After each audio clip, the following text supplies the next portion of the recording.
صلى الله على محمد صلى الله عليه وسلم. Chapter on Al-Fitnah, trial and affliction that will move like the waves of the sea.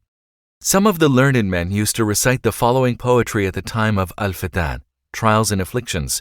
Imra ul-Qas said, "The war at the beginning seems attractive, moving with its beauty for every ignorant. But when it flared strongly, it becomes an old lady whom none accepts in marriage, with gray hair and bad color, disliked to be smelled or kissed." Narrated Shaqiq, I heard Hudhaifa saying, while we were sitting with Omar, he said, "Who among you remembers the statement of the Prophet, peace be upon him, about Al-Fitnah, trial and afflictions?" Hudhaifa said, "The fitna of a man in his family, his property, his children, and his neighbors are expiated by his salah, prayers, zakat, and charity, and enjoining al-ma'ruf, Islamic monotheism, and all that Allah has ordained, and forbidding al-munkar, polytheism, disbelief, and all that Islam has forbidden." Omar said, "I do not ask you about these al-Fitan, but about that al-Fitnah which will move like the waves of the sea." Hudhaifa said, "Don't worry about it, O chief of the believers, for there is a closed door between you and it." Omar said, "Will that door be broken or opened?" I said, "No, it will be broken." Omar said, "Then it will never be closed." I said, "Yes." We asked Hudhaifa, "Did Omar know what that door meant?" He replied, "Yes, as I know that there will be night before tomorrow morning. That is because I narrated to him a true narration free from errors." We dared not ask Hudhaifa as to whom the door represented, so we ordered Masruq to ask him, "What does the door stand for?" He replied, "Omar."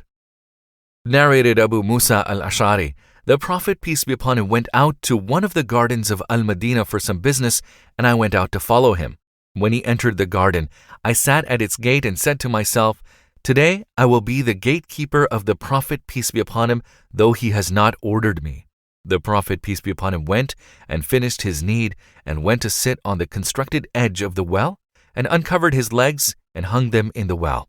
In the meantime, Abu Bakr came and asked permission to enter. I said to him, "Wait till I get permission for you." Abu Bakr waited outside, and I went to the Prophet, peace be upon him, and said, "O Allah's Prophet, Abu Bakr asks your permission to enter." He said, "Admit him and give him the glad tidings of entering paradise." So Abu Bakr entered and sat on the right side of the Prophet, peace be upon him, and uncovered his legs and hung them in the well. Then Omar came, and I said to him, "Wait till I get permission for you." The Prophet, peace be upon him, said, "Admit him and give him the glad tidings of entering paradise."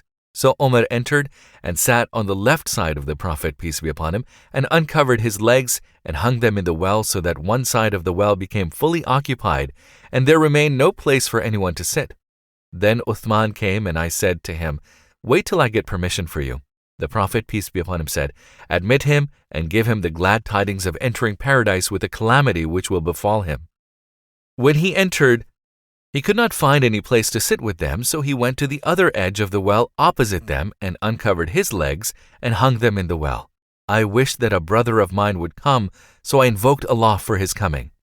Ibn al-Musayyib said, I interpreted that narration as indicating their graves. The first three are together, and the grave of Uthman is separate from theirs.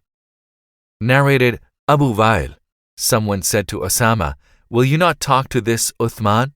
Osama said, "I talk to him secretly without being the first man to open an evil door. I will never tell a ruler who rules over two men or more that he is good after I heard Allah's Messenger, peace be upon him, saying, a man will be brought and put in hellfire, and he will circumambulate, go round and round in hell, fire like a donkey of a flour grinding mill, and all the people of hellfire will gather around him and will say to him, 'O so-and-so, didn't you used to order others for al-ma'ruf, that is Islamic monotheism, and all that Islam has ordained, and forbid al-munkar, that is polytheism, disbelief, and all that Islam has forbidden?' That man will say, 'I used to order others for al-ma'ruf, but I myself never used to do it, and I used to forbid others from al-munkar, that is polytheism, disbelief, and all that Islam has forbidden, while I myself used to do it.'"